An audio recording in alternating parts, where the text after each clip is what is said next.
مجھے 2 ہفتے قبل ایک دوست نے حاجی شکیل کے بارے میں بتایا۔ انہیں آپ کی موٹیویشن کی ضرورت ہے، آپ ان سے مل لیں۔ میری اس سے قبل حاجی شکیل سے صرف 2 ملاقاتیں ہوئی تھیں۔ یہ میاں نواز شریف کے 35 سال پرانے خدمت گزار ہیں۔ میاں صاحب پہلی مرتبہ چیف منسٹر بنے تو یہ ان کے ساتھ وابستہ ہوئے اور پوری زندگی ان کی خدمت میں گزار دی۔ یہ میاں صاحب کے مزاج شناس بھی ہیں، ان کا دماغ پڑھ لیتے ہیں۔ یہ جانتے ہیں میاں صاحب کو کس وقت کیا چاہیے اور یہ کس بات پر خفا یا ناراض ہیں، یا یہ کس وقت کون سے کپڑے پہنیں گے، کیا کھائیں گے اور کس سے ملاقات کریں گے اور کس سے بچ کر رہیں گے، وغیرہ وغیرہ۔ آزاد کشمیر کے ساتھ تعلق ہے۔ لاہور میں نوکری تلاش کرتے کرتے میاں صاحب کے گھر پہنچ گئے۔ یہ وزیر اعلیٰ بنے تو انہوں نے انہیں پنجاب حکومت میں ملازم کرا دیا۔ اس کے بعد ان کے ساتھ ساتھ رہے۔ میری 2007 میں ان سے پہلی ملاقات ہوئی تھی۔ دوسری ملاقات 2018 میں میاں نواز شریف کی قید کے دوران ہوئی۔ یہ روزانہ جیل میں انہیں کھانا اور کپڑے پہنچاتے تھے۔ میاں صاحب نومبر 2019 میں ملک سے باہر چلے گئے تو حاجی شکیل سے بھی رابطہ ختم ہو گیا۔ اب دوست نے بتایا تو میں نے تھوڑی سی تحقیق کی تو پتہ چلا عمران خان حکومت نے حاجی شکیل کی تنخواہ بند کر دی تھی۔ یہ اسی بندش کے دوران ریٹائر ہو گئے۔ حکومت نے ریٹائرمنٹ کے بعد ان کی پینشن بھی روک لی، چنانچہ یہ 4.5 برسوں سے تنخواہ کے بغیر گزارا کر رہے ہیں۔ دوسرا، موجودہ وزراء کا بھی ان کے ساتھ رویہ مناسب نہیں ہے۔ وہ لوگ جو میاں صاحب کی موجودگی میں حاجی صاحب کہتے نہیں تھکتے تھے، وہ اب ان سے ملنے سے بھی پرہیز کرتے ہیں۔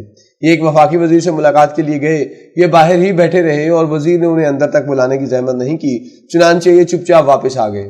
دوسرے وزیر سے انہوں نے اپنے بیٹے کا ایئرپورٹ کارڈ رینیو کرنے کی درخواست کی، مگر وہ یہ درخواست کانوں میں مار کر چلا گیا۔ یہ دل گرفتہ ہو گئے اور یہ اس کے بعد ملاقات کے لیے کسی کے پاس نہیں گئے۔ یہ میاں نواز شریف کو بے تحاشا مس بھی کرتے ہیں، لہٰذا ڈپریشن کا شکار ہیں۔ میں نے یہ تفصیلات جان کر انہیں فون کیا اور چائے کی دعوت دے دی۔ یہ دوسرے دن میرے پاس آ گئے۔ میں نے ان سے ڈرتے ڈرتے تنخواہ اور پینشن کے بارے میں پوچھا۔ میرا خیال تھا میں محسن نقوی صاحب سے درخواست کر کے ان کا یہ مسئلہ حل کرا دوں گا، مگر ان کے جواب نے مجھے حیران کر دیا۔ ان کا کہنا تھا رزق کا ذمہ دار اللہ تعالیٰ ہے، وہ جب چاہے گا میرا مسئلہ اس دن حل ہو جائے گا، آپ پلیز کسی سے میری سفارش نہ کیجیے گا۔ میں نے گزارے کا پوچھا تو ان کا جواب تھا الحمدللہ میرا بیٹا اور بیٹی برسر روزگار ہیں، ان کی تنخواہوں سے بہت اچھا گزارا ہو جاتا ہے، مجھے کسی بھی چیز کی ضرورت نہیں ہے۔ میں نے وزراء کے رویے کے بارے میں پوچھا تو ان کا جواب تھا میری کسی سے کوئی شکایت، کوئی گلہ نہیں ہے، یہ سب وقت کی باتیں ہیں، وہ وقت نہیں رہا تو یہ بھی نہیں رہے گا۔ میں نے اصرار کیا مگر انہوں نے وزراء کا نام بتانے سے انکار کر دیا۔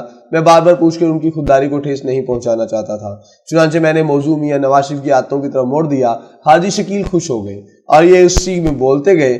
ان کا کہنا تھا میاں صاحب ہر وقت باوضو رہتے ہیں اور قرآن مجید کی تلاوت کرتے رہتے ہیں۔ میں ان کے لیے پاکٹ سائز کا قرآن مجید جیب میں رکھتا تھا۔ یہ جب بھی کام کے دوران میری طرف دیکھتے تھے میں فوراً قرآن مجید ان کی طرف بڑھا دیتا تھا اور یہ قرآن مجید کو چوم کر تلاوت شروع کر دیتے تھے۔ ان کے ساتھ رہ کر میں بھی ہر وقت باوضو رہنے لگا اور قرآن مجید کا وہ نسخہ اس وقت بھی میرے پاس جیب میں ہے۔ میں نے پوچھا میرے خیال ہے میاں صاحب بے انتہا صفائی پسند ہیں۔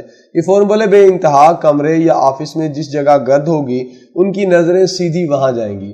میں نے کبھی انہیں بیڈ روم میں جوتا لے کر جاتے نہیں دیکھا، یہ ہمیشہ جوتے باہر اتار کر اپنے بیڈ روم میں جاتے ہیں۔ کپڑوں کی صفائی کا بھی بہت خیال رکھتے ہیں، میں نے انہیں کبھی گندے کپڑوں میں نہیں دیکھا، شیو کے بغیر کمرے سے نہیں نکلتے۔